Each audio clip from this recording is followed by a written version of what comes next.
దివ్యవాణి TV ప్రేక్షకులందరికీ యేసు నామములో శుభాలు తెలియజేస్తూ నా స్వరం యేసు కోసమే అనే దివ్యవాక్కు కార్యక్రమానికి మిమ్మల్ని అందరినీ ప్రేమతో ఆహ్వానిస్తూ ఉన్నాము.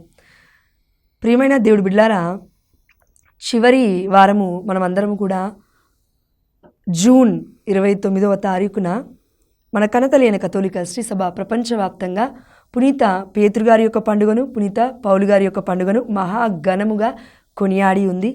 వీరిని మూల స్తంభాలుగా ప్రకటించి ఉంది. అంటే ఆ రోజు మనము పునీత పేతురు గారి గురించి కొన్ని అంశాలు నేర్చుకున్నాము. ఈ యొక్క వాక్య పరిచర్యలో పరిశుద్ధాత్మదేవుడు పునీత పౌలు గారి గురించి మాట్లాడుతూ ఉన్నారు. ప్రియమైన దేవుడు బిడ్డలారా, పరిశుద్ధమైన గ్రంథం నుండి హెబ్రీలకు రాసిన లేఖ 11వ అధ్యాయము 36వ వర్షం ఒకసారి మనం చూస్తే, మన పేతురు గారైనా పౌలు గారైనా ఆనాడు దేవుడి యొక్క పరిచర్య చేయడానికి వారి యొక్క ప్రాణాన్ని పణంగా పెట్టారు. ఎంత భయంకరమైన మరణాలంటే, ఈరోజు మనలో చాలామంది వామ్మో నేను అలసిపోతున్నాను, వామ్మో నాకు భయం వేస్తుంది, వామ్మో నేను ఆందోళన పడుతున్నాను, వామ్మో నేను జీవించలేను, ఈ కష్టం నా వల్ల అవ్వదు అని మనలో చాలామంది బిడ్డలు అనుకుంటూ ఉన్నాము. అవునా? దేవుడు అంటూ ఉన్నాడు ఇక్కడ చూడండి, వీరి యొక్క బాధల ముందు, వీరి యొక్క శ్రమల ముందు అసలు మన జీవితాలు ఎంత పాటివండి? మనం పడుతున్న శ్రమలు ఎంత పాటివ్వండి? వారు పడుతున్న హింసల ముందు వారైనా కనీసం ప్రపంచానికి దేవుడి యొక్క ప్రేమను అందించాలి అని, సత్యాన్ని ప్రకటించాలని దేవుడి కోసం బ్రతికారు, దేవుడి కోసం మరణించారు. మరి మనము నా జీవితం కోసం స్వార్థపూరితమైన జీవితం, నేనే బాగుండాలి, నా కుటుంబమే బాగుంటాలి, పక్కలు ఏమైపోయినా పర్లేదు అనే స్వార్థపూరితమైన జీవితం జీవిస్తున్న మనమెక్కడా నిస్వార్థమైన పరిచర్య చేసిన మన పేతురు గారైనా పౌలు గారైనా లేదంటే ఇంకా ఎంతోమంది బిడ్డలు ఉన్నారు అపోస్తలుడు, వాళ్ళందరూ ఎక్కడా? కాబట్టి ఈరోజు వీరిని చూసి మనం నేర్చుకోవాల్సింది ఏంటంటే, పరిశుద్ధాత్మదేవుడు మనకి చెప్తున్నాడు. హెబ్రీలకు రాసిన లేఖ 11వ అధ్యాయము 36వ వర్షం ఒకసారి చూద్దాం. కొందరు అనగా ఇక్కడ ఎవరెవరైతే మనకంటే ముందే కథోలిక శ్రీసభ గురించి, సత్యం గురించి ప్రకటించారో, వారి జీవితాలను కోల్పోయారో వారి గురించి దేవుడు చెప్తూ ఉన్నాడు. కొందరే ఉంటారండి, అలాంటి వాళ్ళు ఎక్కువ మంది ఉండరు. పిలువబడిన వారు అనేకులు, కానీ ఎన్నుకోబడిన వారు కొందరే. మత్తయి సువార్త 22వ అధ్యాయం 14వ వర్షం మనం చూసి ఉన్నాము. పిలువబడిన వారు అనేకులు దేవుడి యొక్క పరిచర్యకి, పరిశుద్ధమైన జీవితం జీవించడానికి పిలువబడిన వారు అనేకులండి. అందరినీ పిలుస్తున్నాడు యేసయ్య, పరిశుద్ధుడు. కానీ ఎందుకు ఎన్నుకోబడిన వారు కొంతమందే ఉన్నారు? వినరంగా, అంత ఈజీగా మనం దేవుడి మాట వినము. కాబట్టి కొందరు ఎగతాళి చేయబడి కొరడా దెబ్బలు తినిరి. ఎగతాళి చేయబడి, ఆనాడు యేసుప్రభువు ఎలా అండి చనిపోయింది? కొరడా దెబ్బలు తిన్నాడు యేసయ్య. 39 కొరడా దెబ్బలు, ఒక్కొక్క దెబ్బ కొట్టి తీస్తూ ఉంటే మాంసపు ముద్దగా ఊడొచ్చేది శరీరం మొత్తం. ఆమేన్, హల్లెలూయా. ప్రియమైన దేవుడి బిడ్డలారా, అయినప్పటికీ నోరు తెరువలేదా ఏ ప్రేమ, బదులు పలుకలేదా ఏ ప్రేమ. దేవుడి మీద ప్రేమ ఉన్నవారు మాత్రమే వివాదాస్పదమైన మాటలకి దూరంగా ఉంటారు, తీర్పు తీర్చే మాటలకి దూరంగా ఉంటారు, ప్రేమను పంచే విషయంలో ముందస్తుగా ఉంటారు, అన్నిటినీ భరించే విషయంలో ముందస్తుగా ఉంటారు. మరి యేసయ్య ప్రేమ ఇంత భరిస్తూ ఉంది, యేసయ్యని పట్టుకొని, యేసయ్యని విశ్వసించి, యేసయ్యని ప్రేమించిన ప్రేమ అంటే ఈ ప్రవక్తలు ఇంత భయంకరమైన నింద అవమానాల గుండా వెళ్తూ ఉన్నారు. 37వ వర్షం చూడండి. మరి కొందరు బంధింపబడి చెరసాల యందుండిరి. ఈ రోజున మనకి చెరసాల అవసరం లేదండి. లేదంటే ఈ రోజు మనకి నార్మల్గా తీసుకెళ్ళి జైల్లో వేస్తారు కదా, ఏదైనా తప్పు చేస్తే, ఏదైనా క్రైమ్, ఏదైనా భయంకరమైన విషయం చేసినప్పుడు తీసుకెళ్ళి ఏమి చెరసాలలో వేయాల్సిన అవసరం లేదు, తీసుకెళ్ళి ఏమి బంధించాల్సిన అవసరం లేదు. మనకి మనమే బంధించుకుంటాము. దేని ద్వారా? దేంతో కట్టబడి ఉన్నాం ఈ రోజున మనము? దేని ద్వారా బంధింపబడి ఉన్నాం? మొబైల్ ద్వారా. అవునా? ఒక సినిమా మనల్ని బంధించేస్తుంది, ఒక సీరియల్ మనల్ని బంధించేస్తుంది, ఒక తాగుడుపోతు అనే ఆ యొక్క వ్యసనం మనల్ని బంధించేస్తుంది, ఒక ధూమపానం అనే ఆలోచన మనల్ని బంధించేస్తుంది. అంటే మనం చెరసాలలో ఉన్నాము. మనందరికీ కూడా యొక్క సంఖ్యలు వేయబడ్డట్టుగా మనం బంధింపబడి ఉన్నామండి. మన వ్యామోహములతో మనం బంధింపబడి ఉన్నాం, మన కామపు ఆలోచనతో మనం బంధింపబడి ఉన్నాం, పాపమనే ఈ లోకముతో మనం బంధింపబడి ఉన్నాం. అందుకే దేవుడు అంటూ ఉన్నాడు, ఈ లోకము పాపము, సాతాను పాపము, అంటే శోధన. ఈ దేహము అంటే ఈ శరీరము పాపముతో సమానం. ఎందుకు? ఇవి ఆయుధాలు. ఈ లోకం అనేది పెద్ద ఆయుధం అండి. అందుకే దేవుడు అంటూ ఉన్నాడు, మీరు కనబడుతున్న మనుషులతో కాదు యుద్ధాలు చేసేది, కనబడని ఈ లోక అంధకారపు శక్తులతో అని ఎఫెసీయులకు రాసిన లేఖ 6వ అధ్యాయంలో మనం చూస్తూ ఉన్నాం. ప్రియమైన దేవుడు బిడ్డలారా, అంటే మన కంటికి కనబడింది ఏంటి అని అంటే ఈ లోకంలో ఎన్నో ఉన్నాయి దుష్టశక్తులు. మనం ఇది మాట్లాడగానే అండి, దుష్టశక్తులు అనగానే చాలామంది మనలో ఎలా రెస్పాండ్ అవుతాం తెలుసా? వామ్మో దుష్టశక్తులు ఉన్నాయా, వామ్మో చాతబడి శక్తులు ఉన్నాయా అని అంటాం కదండి. మరి దేవుడు ఉన్నాడంటే మనం నమ్మమండి. మనం శాతపడి శక్తులు ఉన్నాయంటే భయపడతాం, దేవుడికి భయపడాలంటే నమ్మం. మళ్ళీ అంటే దేవుడి మీద మనకి ప్రేమ ఉందా, లేదంటే ఈ లోకానికి సంబంధించిన దుష్టుడు అనబడుతున్న భయం ఉందా? దేవుడి మీద ప్రేమ ఉంటే ఈ లోకానికి మనకు భయం ఉండదు. ఈ లోకంలో బ్రతకడానికి మనకు భయం ఉండదు. ఈ లోకంలో దేవుడి చిత్తం చేయడానికి మనకు భయం ఉండదు. ఎందుకంటే మనం అందరము దేనికో ఆల్రెడీ భయపడుతున్నాం. దేనికి? పాపమున్నవాడు భయపడతాడు. కీర్తనాకారుడు చెప్తూ ఉన్నాడు, పాపమున్నవాడు భయపడతాడు, పాపమున్నవాడు బంధింపబడి ఉంటాడు, పాపమున్నవాడు తన జీవితంలోనే తను నాశనం అయిపోతూ ఉంటాడు, పాపమున్నవాడు ఎప్పటికీ బాగుపడడు అని పరిశుద్ధమైన లేఖనాలు చెప్తూ ఉన్నాయి. యెషయా గ్రంథంలో మనం చూస్తూ ఉన్నాం 59వ అధ్యాయము 1-2 వచనాల్లో, మీ యొక్క చేతులు రక్తం అడుగులో ఉన్నాయి, మీ ఆలోచనలు పాపపు క్రియలు రక్తాన్ని చిందిస్తున్నాయి. అంటే ఏ రక్తం అండి? యేసయ్య రక్తం గురించి కాదు దేవుడు మాట్లాడేది. పిచ్చి పిచ్చి మాటల ద్వారా, పిచ్చి పిచ్చి చేష్టల ద్వారా, పిచ్చి పిచ్చి జీవిత విధానం ద్వారా, పిచ్చి పిచ్చి పలుకుల ద్వారా, పిచ్చి పిచ్చి వేషాల ద్వారా సాతానుగాడి యొక్క బిడ్డలలాగా మనం బ్రతుకుతూ ఉన్నామేమో ప్రియమైన దేవుడు బిడ్డలారా. అందుకే దేవుడు అంటూ ఉన్నాడు, నా బిడ్డలు ఎలా బ్రతుకుతున్నారమ్మా, మీరు ఎలా బ్రతుకుతున్నారు? నా బిడ్డలు ఎలా బ్రతుకుతున్నారయ్యా, మీరు ఎలా బ్రతుకుతున్నారు?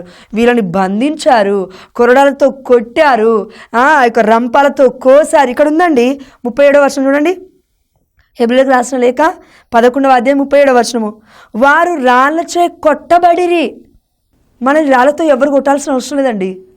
మనమే రాళ్ళని తీసుకొని రాళ్ళతో మనమే కొట్టుకుంటున్నాము. వంటింట్లో ఉన్న గెంటెలు తీసుకొని మనమే కొట్టుకుంటున్నాము. లేదంటే భర్త అనుకో పాయింట్కున్న బెల్ట్ తీసుకొని ఆయనే కొట్టుకుంటాడు. లేదంటే ఇంట్లో ఏమేమి మారణాలు ఉన్నాయో అవి తీసుకొని వాళ్ళే కొట్టుకుంటారు. లేదంటే డోర్లకేసి కొట్టుకుంటారు తలని. ఇవంతా ఎందుకు జరుగుతుంది? సాతాను ప్రభావం. దేవుడికి భయం భక్తి కలిగి జీవిస్తే సాతానికి లోబడి ఎందుకు ఇలా మనం కొట్టుకోవాలి, ఎందుకు చచ్చిపోవాలి, భార్యాభర్తల మధ్యలో ఎందుకు ఈ యొక్క సమస్యలు, కుటుంబంలో ఎందుకు ఇన్ని ఆందోళనలు, ఎందుకు ఇంత అలజడి? దానికి కారణం మనము పట్టుకుంది క్రీస్తుని కాదు, ఈ లోకాన్ని. మనం పట్టుకుంది యేసయ్య ప్రేమని కాదు, మనల్ని మనమే హెచ్చించుకోవడం. నేను గొప్ప, నా జాబ్ గొప్ప, నేనేదో చేస్తున్నాను. లేదంటే కొంతమంది భర్తలు ఉంటారు, భార్యని హింసిస్తూ ఉంటారు. నువ్వేం చేస్తున్నావు? ఖాళీగా ఇంట్లో కూర్చొని తింటున్నావు. పిల్లలు ఉన్నప్పటికీ ఈ మాట అంటూ ఉంటారు. పిల్లల్ని చూసుకోవాలి భార్య, ఇల్లు సర్దుకోవాలి భార్య. చూడండి, భర్త భార్య పని చేయలేడు, భార్య భర్త పని చేయలేదు. అది చేసేంతవరకు అర్థం కాదు దాని లోతెంతో. అదేవిధంగా ఇక్కడ పునీతుల యొక్క జీవిత యొక్క చరిత్రలు, వారి లోతెంతో మనకు అర్థం కాదు మనము ఆ యొక్క ప్రయాణం చేసేంత వరకు. పునీతుల పుణ్యబాటలో అనే ఒక బుక్ మన కన్నతల్లి కథోలిక శ్రీసభ మనకి ఎన్నో ప్లేసెస్లో ఇస్తూ ఉంది. మన ప్యారిషెస్ వాళ్ళు కూడా ఇస్తూ ఉన్నారు. పునీతుల పుణ్యబాటలో చదివితే, ఒకవేళ మనం ఆ బుక్ని బైబిల్ చదివితేనే పరిశుద్ధాత్మ దేవుడు వివరిస్తాడండి ఇంకా గొప్పగా. బుక్ చదివినా కూడా ఈజీగా అర్థమవుతుంది అనుకోండి అందరికీ. అంటే వారి యొక్క జీవిత చరిత్రను చూస్తే భయమేస్తుంది, చెమటలు పడతాయి, ఏడుపు వస్తుంది. వామ్మో, ఏంటి ఇంత భయంకరమైన మరణాలు, నేనేం జీవితాన్ని జీవిస్తున్నాను, వాళ్ళు ఎలాంటి జీవితాన్ని జీవించాలని ఒక ఔన్నత్యాన్ని మనం వారికి ఇస్తామండి. అందుకే దేవుడు చూడండి మన కోసమే ఈ వాక్యం. ఇదిగో వారు రాళ్ళచే కొట్టబడిరి, రంపములచే 2 భాగములుగా కోయబడిరి. లిటరల్లీ చెప్పాలంటే ఇలా. నీకు నాకు ఇలాంటి ప్రాబ్లమ్స్ ఉన్నాయా ఈ రోజులలో? లేవు. అయినప్పటికీ కూడా మనం అలాంటి ప్రాబ్లమ్సే తెచ్చుకుంటాం. భర్తకి కోపం ఎక్కువ అని తెలుసు, ప్రార్థన చేయకుండా భర్తని పెట్టడానికి ఎలాంటి విషయాలు చేయాలో భార్యకి బాగా తెలుసు. భర్తకు కూడా అంతే. భార్యని ఎలా మాట్లాడితే, ఎలా పిచ్చి పిచ్చి మాట్లాడితే, బూతులు మాట్లాడితే ఎలా రియాక్ట్ అవుతుందో తెలుసు భర్తకి, కాబట్టి మాట్లాడతాడు. నోరు అనేది అదుపులో లేకపోతే, సామెతల గ్రంథం 18వ అధ్యాయం 21వ వచనం సెలవిస్తూ ఉంది. సామెతల గ్రంథము 18వ అధ్యాయము 21వ వచనం, జీవన్ మరణములు నీ నోట పెట్టాను. ఏం చేస్తున్నావు మనిషి? నీ నోటి మాటలే నిన్ను తింటాయి, నీ నోటి మాటలే నిన్ను నాశనం చేస్తాయి, నీ నోటి మాటలే నీ యొక్క బ్రతుకును రోడ్డు మీదకి ఈడ్చుకెళ్తూ ఉంది. ఒక భర్త ఒక భార్య మధ్యలో ఉన్న ఆ యొక్క రహస్యమైన సంసార జీవితాన్ని ఈ రోజున ఎందుకు పబ్లిక్ అయిపోతుంది, ఎందుకు మొత్తం అందరికీ తెలిసిపోతుంది అంటే దానికి కారణం పెళ్లి చేసుకున్న 2-3 నెలలకి 6 నెలలకి సంవత్సరానికే పెళ్లి ఫోటోలు కూడా అప్పటికి వచ్చాయో లేదో తెలియదు, కానీ అప్పటిలోపు విడాకులకు అప్లై చేస్తారు. ఎందుకు ఇంత తొందరపాటు? ప్రేమ, యేసయ్య ఇచ్చిన ప్రేమతో, ఆదికాండంలో ఆదాము ఏవ మధ్యలో దేవుడు ప్రేమను పెట్టాడు కదా, అలాంటి ప్రేమతో కాకుండా ఈ లోకపు వ్యామోహము అనే ప్రేమతో మన కళ్ళు దేవుడి యొక్క ప్రేమతో కాకుండా ఈ లోకము అనే వ్యామోహ ప్రేమతో నింపబడ్డాయి. కాబట్టి ఆ డిజైర్స్, ఈ లోక ఆశలు, ఈ లోక వాంఛలు, శారీరక వ్యామోహాల ద్వారా మనం పీడింపబడుతున్నాము. లిటరలీ చెప్పాలంటే దెయ్యము చేత పట్టబడి పీడింపబడుతున్నాము. కాబట్టి అందుకే ఈ వ్యసనాల ద్వారానే మనం చచ్చిపోతాం, ఈ వ్యసనాల ద్వారానే క్షీణించిపోతాం. ప్రియమైన దేవుడు బిడ్డారా, అందుకే వాళ్ళ నాన్న రాళ్ళతో కొట్టారు, ఆ రంపములతో కోస్తూ ఉన్నారు, చంపేస్తూ ఉన్నారు, కత్తితో నరకబడిరి. గొర్రెల మేకల తోళ్ళని కప్పుకొని శ్రమలు హింసలను అనుభవించుచు దరిద్రుల వలె వారు వీధుల వెంట తిరిగిరి. ఈరోజు నీకు నాకు దరిద్రమేమి లేదండి, 3 పూటలు తింటున్నాం, ఇంట్లో ఉండి చాలా సేఫ్గా ఉన్నాం. కానీ దేవుడి బిడ్డలు ఒక పూట తింటే ఇంకో పూట తినరు. ప్రేమ బిడ్డలారా, దేనికోసం? కథోలిక శ్రీ సభలో సత్యము ఇంకా పరిశుద్ధాత్మ ప్రభావము చేత ప్రజ్వరింపబడాలి అని, ప్రజలందరిలో కనువిప్పు కలగాలని ఎంతోమంది బిడ్డలు దివారాత్రములు మోకరించి ప్రార్థించే వాళ్ళు చాలామంది ఉన్నారు. అందులో కొంతమంది మాత్రమే మనకు తెలిసేమో, అందరూ బైబిల్లో లేరు కదా. కాబట్టి ప్రియమైన దేవుడు బిడ్డారా, మరి మన పునీతులు, మన పౌలు గారు, మన పేతురు గారు ఎలాంటి జీవితాన్ని జీవించాలని మనం చూస్తే రాళ్లతో కొట్టబడ్డారు, కొరడాలతో కొట్టబడ్డారు, అదేవిధంగా హింసలకి గురయ్యారు, శ్రమలకి గురయ్యారు. అంత మాత్రమే కాదు, చెరసాలలో వేయబడ్డారు. పౌలు శిలాసులు దేవుని స్తుతించారా లేదా? చెరసాల మధ్యలో బందీలుగా ఉన్నప్పుడు, నువ్వును నేను శ్రమలలో ఉన్నప్పుడు దేవుని స్తుతిస్తామా? ఎక్కడైనా స్తుతించాం. మళ్ళీ ఆ శ్రమ మన పాపపు క్రియల ద్వారానే వచ్చింది, మన ఈ యొక్క లోక అతిక్రమాల వల్లనే వచ్చింది ఆ యొక్క జీవితం యొక్క ఫలితం. అయినప్పటికీ మనం దేవుని ఏమంటాం తెలుసా అండి? 1 రోజు ప్రార్థన చేస్తాం, 2 రోజు ప్రార్థన చేస్తాం, 3 రోజు ప్రార్థన చేసి లేదంటే ఉపవాసం చేసి, అయ్యా నా వల్ల అయితేనే తండ్రి నన్ను తీసుకో పరలోక రాజ్యానికి. ఏది 2 రోజులకి 3 రోజులకి పరలోక రాజ్యాన్ని తీసుకెళ్తాడు దేవుడు? హానోకు అనుకుంటున్నాం మనం ఏమన్నా? లేదంటే ఏలియా గారి వల్ల బ్రతికామనుకుంటున్నాం మనం ఏమన్నా? వాళ్ళ జీవితాలు పుట్టుక నుంచి ఒక్కసారి దేవుడు పిలిస్తే మళ్ళీ వాళ్ళు వెనక్కి వెళ్ళలేదు పాప జీవితానికి.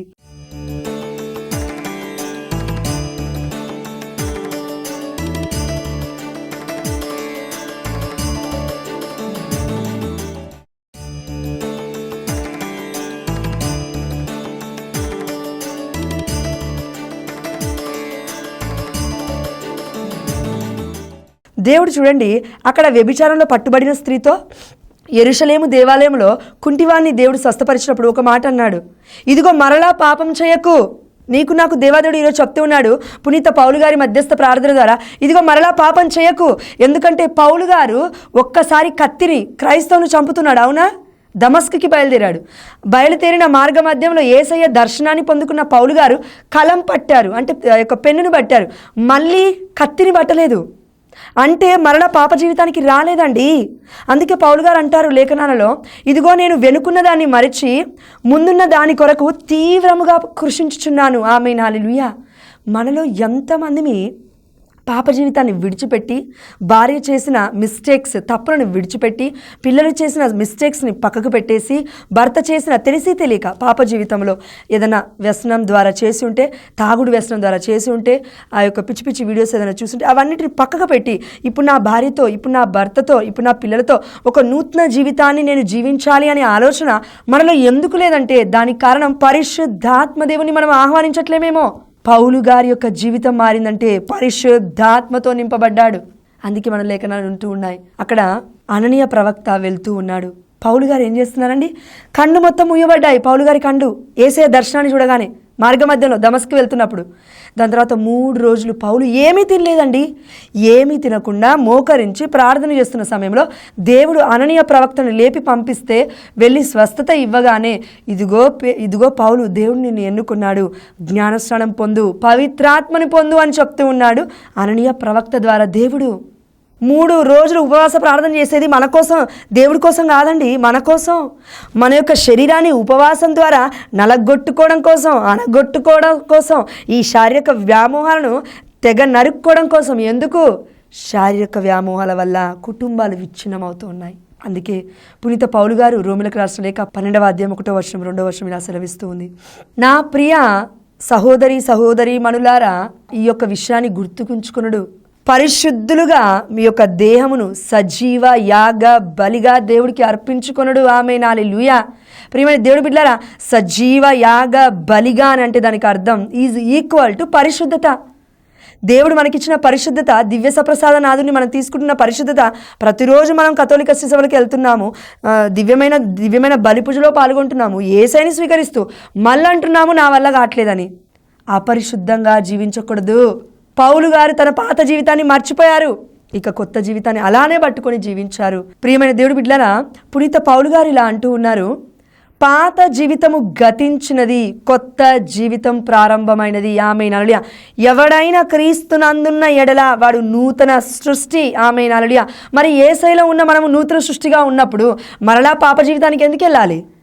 మరలా విడిచిపెట్టిన జీవితానికి ఎందుకు వెళ్ళాలి? ఇదిగో ఈ లోకంలో నేను నా పరుగు పందాన్ని ముగించాను అని పునీత పౌలు గారి వలె మన హృదయం మీద ధైర్యంగా చేయి వేసుకొని ఎంతమందిని చెప్తామండి, నేను పరిశుద్ధంగా జీవించాను, నా పరుగు పందాన్ని ముగించాను, దేవుడి కొరకు నేను వెయిట్ చేస్తున్నాను, దేవుడు నన్ను పరలోక రాజ్యం తీసుకెళ్తాడని మనలో ఎంతమందిని చెప్పగలుగుతాం? చాలామందిని చెప్పలేము. అందుకే దేవుడు పౌలు గారిని చూపిస్తూ ఉన్నాడు ఈ రోజున మనకి. పాత జీవితానికి వెళ్ళకూడదు, విడిచిపెట్టిన కంపు కొట్టే జీవితానికి మళ్ళీ మనం వెళ్ళకూడదు. పౌలు గారు ఏ విధంగా అయితే కలం పట్టిన తర్వాత మళ్ళీ కత్తి పట్టుకోలేదు, మనమును కూడా పాత జీవితాన్ని పట్టుకోకూడదు. అప్పుడే మనం పరలోక రాజ్యానికి వెళ్ళగలుగుతాం. ఆమేన్, హల్లెలూయా. కాబట్టి ప్రియమైన దేవుడి బిడ్డలారా, మన పునీత పౌలు గారికి ఉన్న ఇంకొక పేరేంటి? కన్నతల్లిన కథోలిక శ్రీ సభ చెప్తుంది, పునీత చిన్నప్ప గారు. అవునా? ఎస్. అదేవిధంగా గలతీలకు రాసిన లేఖ 2వ అధ్యాయం 20వ వచనంలో పునీత పౌలు గారు మనతో ఇలా చెప్తూ ఉన్నారు, ఇక జీవించున్నది నేను కాదు, క్రీస్తే నా యందు జీవించుచున్నాడు.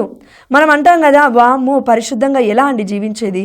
అవును, మనం కాదండి జీవించేది, మనలో ఉన్న క్రీస్తు మనకి బోధిస్తూ ఉన్నాడు ఎలా జీవించాలో. జీవాహారమును నేనే. హెబ్రీయులకు రాసిన లేఖ 4వ అధ్యాయం 12వ వచనం ఇలా సెలవిస్తుంది, దేవుడి యొక్క వాక్కు 2 అంచుల ఖడ్గము కంటే పదునైనది, సజీవమైనది, చైతన్యవంతమైనది. ఇది ఏం చేస్తుందంటే, ఈ వాక్కు మనలోకి వెళ్ళడం ద్వారా, బైబిల్ చదవడం ద్వారా, జీవాహారాన్ని పొందుకోవడం ద్వారా అది మానవుడి యొక్క ఆత్మలో ఆలోచనని గ్రహించగలుగుతుంది. హృదయ అంతరంగంలో ఉన్న ప్రతి ఆలోచనని బయటికి తీసుకొచ్చి, వెలికి తీసుకొచ్చి ఇలా చూపిస్తూ ఉందండి క్లియర్గా. పరిశుద్ధాత్మతో నింపబడిన బిడ్డలకి మాత్రమే ఇది సాధ్యం.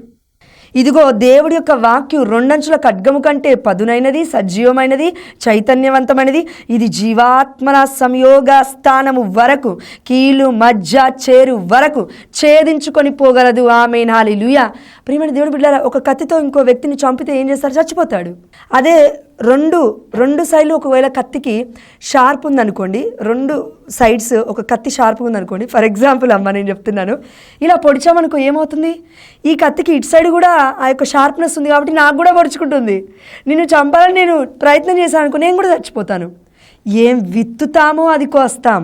నీళ్లు పోసేవాడికి దేవుడు నీళ్లు పోస్తాడు మంచి విషయాల్లో, కానీ పిచ్చి పిచ్చి ఈ యొక్క లోక వ్యామోహంలో పడి సాతాను బిడ్డలుగా బ్రతుకుతూ, ఒకవేళ దేవుడికి విరుద్ధంగా జీవిస్తూ పాపాన్ని పట్టుకొని నేను ఏది చేసినా మంచిగా జరుగుతుందని అనుకుంటే తప్పు. మంచి జరగదండి, చెడు చేసేవాడికి ఎప్పటికీ మంచి జరగదు. దేవుడు అంటూ ఉన్నాడు పరిశుద్ధమైన లేఖనాలలో, దేవుడే మనకి తోడై ఉన్నాడు. ఎందుకు? పునీత పౌలు గారు రోమిలకు రాసిన లేఖ 8వ అధ్యాయం 28వ వచనం ఇలా సెలవిస్తూ ఉంది, నన్ను ప్రేమించు వారికి, అనగా యేసయ్యను ప్రేమించు వారికి, నన్ను ప్రేమించు వారికి, నా చిత్తానుసారముగా పిలువబడిన వారికి సమస్తము సమకూడి మంచికే జరుగునని మీకు తెలియదా? నిన్ను నన్ను దేవుడు ఈ రోజున ప్రశ్నిస్తున్నాడయ్యా, నిన్ను నన్ను దేవుడు ప్రశ్నిస్తున్నాడమ్మా. ఏంటి అంటే, సమస్తము సమకూడి జరుగుతుంది నీకోసం నా కోసం. కానీ దేవుణ్ణి ప్రేమిస్తున్నామా, ఈ లోకాన్ని ప్రేమిస్తున్నామా? సాతాన్ని ప్రేమిస్తున్నామా, యేసయ్యని ప్రేమిస్తున్నామా? ఈ లోక వ్యామోహాన్ని పట్టుకున్నామా, లేదంటే యేసయ్యని పట్టుకున్నామా? ప్రియమైన దేవుడు బిడ్డలారా, అంత మాత్రమే కాదు, దేవుడు అంటున్నాడు, నన్ను ప్రేమించు వారికి, నా చిత్తానుసారముగా పిలువబడిన వారికి సమస్తము సమకూడి మంచికే జరుగునని. ఇది నోటిటండి, ఇది గుర్తుపెట్టుకోవాలి, గమనిక. మంచికే జరుగునని, చెడు గురించి మాట్లాడట్లేడు దేవుడు, మంచికే జరుగునని. దేవుడి మహిమార్థమై పేతురు గారికి మరణం మంచికే జరిగింది, పౌలు గారి మరణం మంచికే జరిగింది. ఎందుకు? పునీతులందరి మరణాలు మంచికే జరిగాయి. ఎందుకంటే వారి రక్త ప్రోక్షణ ద్వారా కథోలిక శ్రీసభ రెన్యూ గావింపబడుతుంది, అంటే నూతనీకరించబడుతుంది. యేసయ్య రక్తం చేత ప్రపంచం మొత్తం రక్షింపబడింది. అయితే మరలా పునీతుల యొక్క రక్త ప్రోక్షణ ద్వారా వారి యొక్క రక్తము ఈ నేల మీద పడి నీతిమంతుల ఆ యొక్క బ్లడ్, నీతిమంతుల యొక్క రక్తం మొరపెడుతుంది యేసయ్యని. ఆదికాండంలో కయీను హేబెల్ని చూసుకుంటే హేబెలు రక్తం మొరపెట్టిందా? ఎస్. అదేవిధంగా పునీతులందరి యొక్క రక్తము షెడ్ చేయబడిన, కార్చబడిన, చిందింపబడిన ఈ రక్తము దేవుని మొరపెడుతూ ఉంది. కాబట్టి ప్రియమైన దేవుడు బిడ్డలారా, ఈ రోజుల్లో యేసయ్య కోసం మనం రక్తాన్ని చిందించాల్సిన అవసరం లేదు. ఒకరిని రక్తం వచ్చేంత వరకు కొట్టకూడదు. భార్యనైనా భర్తనైనా హృదయం మొత్తము గాయపరిచి ఎముకలు, ఆ యొక్క ముక్కలు ముక్కలు ముక్కలు చేసేలాగున ఎవరిని బాధ పెట్టకూడదు. కాబట్టి ప్రియమైన దేవుడు బిడ్డలారా, చూడండి, ఈ ప్రపంచము వారికి యోగ్యమైనది కాదు. ఇదండి హైలైట్ మాట. చూడండి ఏంటంట, ఈ ప్రపంచమే పునీతులు ఇక్కడ ఉండడానికి యోగ్యత లేదంటున్నాడు దేవుడు. నా బిడ్డలు ఈ లోకంలో జీవించడానికి ఈ ప్రపంచానికే యోగ్యత లేదు అని యేసయ్య చెప్తున్నాడు. ఎంత గొప్ప మాట కదండి. అమ్మో, అంటే దేవుడు తన బిడ్డలకి ఎంత గొప్ప స్థానాన్ని ఇస్తున్నాడు. చూడండి, ఈ లోకము ఒక పెద్ద కలెక్టర్కి, లేదంటే పెద్ద సీఎంకి, పెద్ద పిఎంకి, లేదంటే మోడీ గారికి, లేదంటే ఇప్పుడున్న పెద్ద పెద్ద అధికారులకి, నాయకులకి, వీళ్ళందరికీ ఇస్తారు కదండి. లేదంటే అమెరికాలో ఉన్న ఇంకొకరు ట్రంప్ గారికి, ఇంకొకరికే ఇస్తూ ఉంటారు ప్రియమైన దేవుడి బిడ్డలారా, నాయకులకి. కానీ దేవుడి బిడ్డలకి, అంటే దేవుడి ప్రవక్తలకి, అంటే దేవుడి బిడ్డలుగా పనిచేస్తున్న ప్రధాన యాజకులకి, మన గురువులకి, మఠకన్యా స్త్రీలకి వారి యొక్క జీవితాన్ని విడిచిపెట్టుకొని, వారి తల్లిదండ్రులు విడిచిపెట్టుకొని కథోలిక శిశువులకు వచ్చి పనిచేస్తున్న మరి దేవుడి బిడ్డల గురించి ఎంత మటుకు మనం ఆలోచిస్తున్నాము, వారి కోసం ఎంతమంది మనం ప్రార్థన చేయగలుగుతున్నాం? వారి జీవితాలు కూడా ఇంతే భయంకరంగా ఉన్నాయి. కాబట్టి ప్రియమైన దేవుడి బిడ్డల, చివరిగా ఒక మాట, ఫిలిప్పీలకు రాసిన లేఖ 1వ అధ్యాయం 21వ వచనము, నాకు జీవించడం క్రీస్తే, మరణించడం నాకు లాభం. ఈ రోజుల్లో మనలో ఎంతమంది చెప్తున్నామండి, మరణిస్తే దేవుడికి లాభం అని, నేను జీవిస్తే క్రీస్తు కొరకే జీవిస్తా అని. లేదు, నేను జీవిస్తే నా భార్య కొరకు, లేదంటే నా భర్త కొరకు, పిల్లల కొరకు స్వార్థం, లేదంటే జాబ్ కొరకు, లేదంటే బిజినెస్ కొరకు, లేదంటే ఇంకో అమ్మాయి కొరకు, లేదంటే ఇంకో అబ్బాయి కొరకు, లస్ట్ఫుల్ థాట్స్, అంటే కామపు కోరికను తీర్చుకోవడానికి బ్రతుకుతున్న వారు ఉన్నారు, కానీ దేవుడి చిత్తం చేయడానికి ఎవరు లేరు చాలామంది. అందుకే పునీత పౌలు గారు ఇంకొక మాట అంటూ ఉన్నారు, రోమిలకు రాసిన లేఖ 14వ అధ్యాయం 8వ వచనంలో. అదేంటంటే, మనము, పౌలు గారి ద్వారా దేవుడు మనతో మాట్లాడుతున్నారండి, మనము జీవించినను ప్రభు కొరకే జీవించుచున్నాము, మరణించినను ప్రభు కొరకే మరణించుచున్నాను, కనుక జీవించినను మరణించినను మనం ప్రభుకి చెందిన వారమే. బా, ఎంత గొప్ప మాట అండి. పౌలు గారి వల్ల ఈ మాట మనం చెప్పగలుగుతామా? ఎక్కడ నిలబడ్డా కూడా, ఒక్కరి ముందు నిలబడ్డా ఇదే మాట ఉండాలి, లక్షల మంది ప్రపంచం ముందు నిలబడ్డా కూడా ఇదే మాట ఉండాలి. ఆమేన్, హల్లెలూయా. కాబట్టి ప్రియమైన దేవుడు బిడ్డలారా, ఈ సమయంలో క్రీస్తు మాత్రమే వెలుగు, క్రీస్తు మాత్రమే రక్షకుడు, నిజమే. కానీ అపోస్తుల కార్యములు 13వ అధ్యాయం 47వ వచనం ఇలా సెలవిస్తూ ఉందండి, దేవుడు మమ్మల్ని ఎన్నుకొని ఉన్నాడు. ఆమేన్, హల్లెలూయా. దేవుడు మమ్మల్ని పేరు పెట్టి పిలిచాడు. ఆమేన్, హల్లెలూయా. మేము అన్యులకు వెలుగై ఉండుటకు. ఆమేన్, హల్లెలూయా. ప్రపంచమంతటికి రక్షణ మార్గమై ఉండుటకు. ఆమేన్, హల్లెలూయా. అక్కడ ఉన్న మొత్తము ఎంతమంది పరిచర్య చేస్తున్నారు అప్పటికి అపోస్తుల కార్యంలో, వాళ్ళందరూ మాట్లాడుతున్న మాట ఏంటంటే, దేవుడి కోసం మేము ఈ ప్రపంచానికి వెలుగుగా మారుతున్నాం, దేవుడి కోసం మేము రక్షకులుగా ఈ లోకానికి, ప్రపంచానికి మారుతున్నాం. ఆమేన్, హల్లెలూయా. నా బిడ్డలు మరణించినను జీవవంతులే, యేసయ్య చెప్పిన మాట. ఆమేన్. కాబట్టి ప్రియమైన దేవుడు బిడ్డలారా, పునీత పౌలు గారు, పునీత పేతురు గారి యొక్క మధ్యస్థ ప్రార్థన ద్వారా దేవుడు మనతో ఎన్నో విషయాలను మాట్లాడి ఉన్నారు.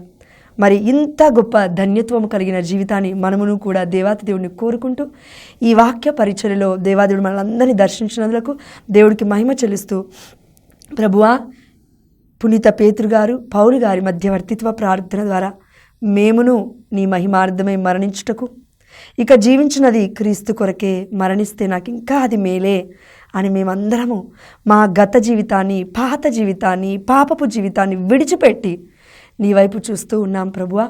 ఇక ముందైనా ఎనుకున్న దాన్ని, పాత జీవితాన్ని మర్చిపోయి ముందున్న పరలోక రాజ్యం కొరకు ప్రయాసపడి పరుగు పందాన్ని ముగించుట కొరకు నీతి బహుమానం అనే కిరీటము, నీతి కిరీటాన్ని పరలోక రాజ్యంలో నీ గృహంలో పొందుకొనుటకు మా అందరికీ సహాయం చేయమని మా నాథుడైన యేసుక్రీస్తు అతి పరిశుద్ధమైన నామములో అడిగి పొందుకుంటున్నాము మా ప్రియ పరలోకపు తండ్రి. ఆమేన్. హల్లెలూయా. పితా పుత్ర పవిత్రాత్మ నామమున ఆమేన్.